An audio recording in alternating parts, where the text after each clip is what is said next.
Bonjour Francis. Bonjour Alex. Le promoteur en faillite, Stéphane Huot, qui finalement a dans sa mire des terrains dans l'Aude-Binière.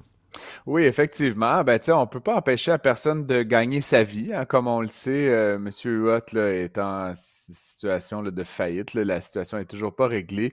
Au dernier décompte, il a une dette là, d'environ 375 millions de dollars là, qui est toujours un peu en suspens. On a réussi en vendant plusieurs actifs, des bâtiments, sa participation dans Air Médic, là, évidemment. On a suivi un peu ce dossier-là, hein, Alex, depuis plusieurs mois. Oui. On a réussi à récupérer plusieurs centaines de millions de dollars de la dette initiale qui se chiffrait à 1,2 milliard de dollars, mais il reste cet incompressible 375 millions de dollars. Je ne sais pas comment ça va se goupiller exactement. Et là, M. Huot, bon, comme je dis, qui cherche à gagner sa vie, j'imagine, mais bon, sachant ce qu'on sait à son sujet, on peut se demander si c'est légitime là, qu'il se relance aussi rapidement dans le domaine de la construction immobilière. Bref, comme tu l'as dit, il logne des terrains là, dans la région de Lotbinière, qui s'adonne à être juste en face de chez moi, de mon chalet là, à Deschambault. Donc, il aurait visité, puis même tenté là, un peu de convaincre certains propriétaires de terrains de la ville de Sainte-Croix. Il aurait rencontré à 2 reprises le maire également, en présence du directeur général et d'autres employés, mais quand même, là, on sent qu'il y a une manifestation d'intérêt de la part de M. Huot de faire l'acquisition de certains terrains à des fins de développement résidentiel, si je comprends bien. Il y a également le fils de M. Huot qui a, lui, déjà fait l'achat d'un terrain dans cette région-là. Difficile de comprendre là, pour moi pourquoi il a jeté son dévolu là, sur Sainte-Croix, là, qui est quand même un petit village là, de la banlieue éloignée de Québec, mais ça semble être vraiment là, la destination qu'il a choisie. Et si je cite les propos tenus d'ailleurs dans l'article du journal, lui, ce qu'il Mhm. dit, Huot, c'est si Elvis Presley tombait, bien sûr, tombait en faillite demain matin et qui se représente dans un amphithéâtre, est-ce que ça va se remplir? Oui. Ben moi, mon talent, c'est développeur. C'est ça mon métier.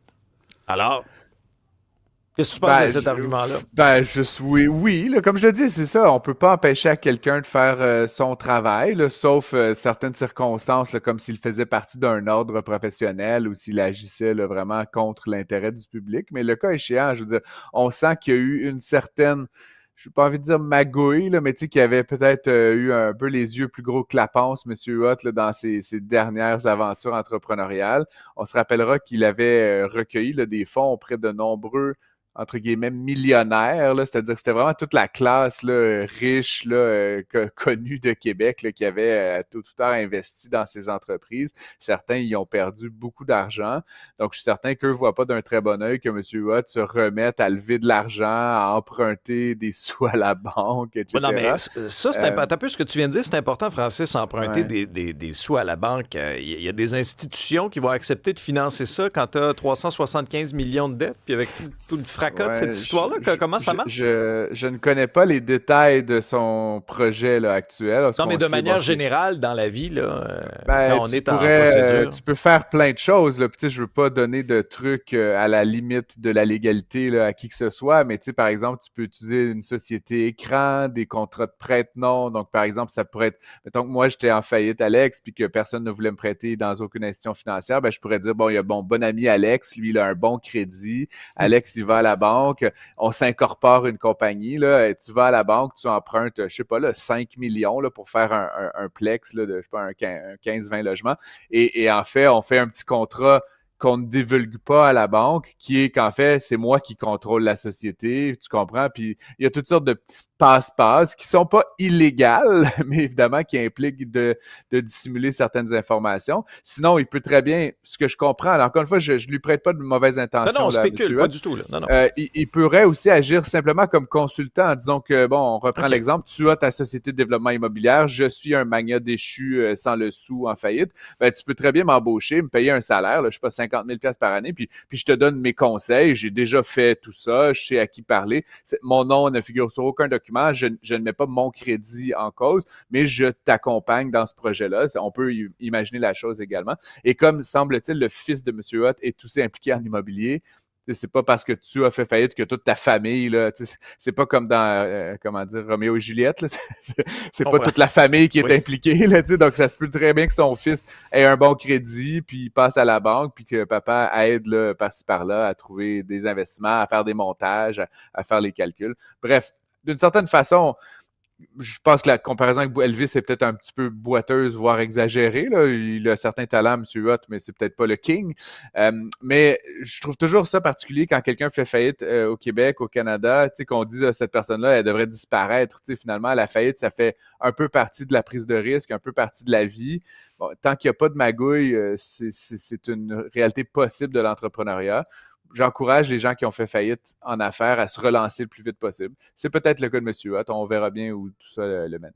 Et je pense que mon banquier, qui est un auditeur de Cube, a arrêté de respirer quand il t'a entendu dire que j'allais emprunter 5 millions. Bon, le marché immobilier de Toronto serait dans un hiver nucléaire.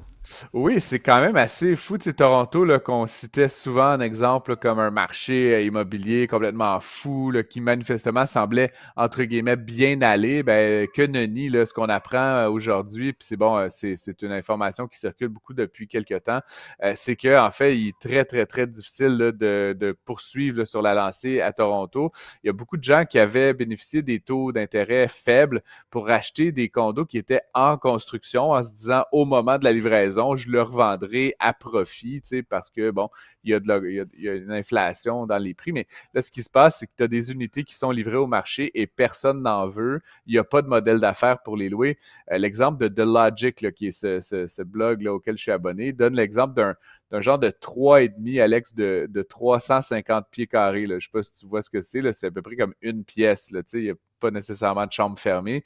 Et qui explique que si on voulait le louer pour à peu près couvrir ses frais, il faudrait le louer 4100 $ par Ça mois. n'a pas de sens. C'est Je comprends, incroyable. Pour un je comprends que les garde-robe. prix à Toronto sont plus élevés que chez nous, mais pas plus élevés à ce point-là. Je veux dire, on s'entend qu'à 1500, ça serait cher. À 2000, ce serait indécent.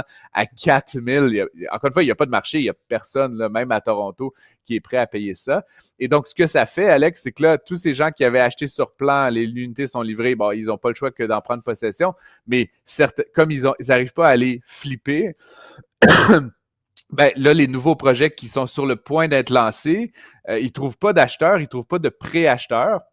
Parce qu'évidemment, il n'y a pas le cycle habituel de liquidation. Les gens n'ont pas les sous d'une vente éventuelle. Donc, beaucoup de gens sont assis sur des condos qui ne sont pas loués, qui ont été payés beaucoup trop cher.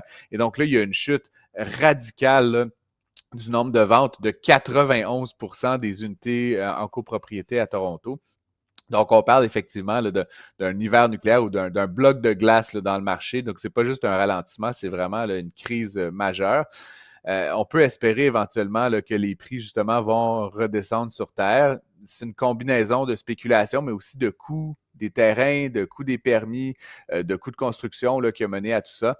Mais c'est certain qu'il faut que Toronto réapprenne à faire des logements à des prix un petit peu plus réguliers, un peu plus normaux.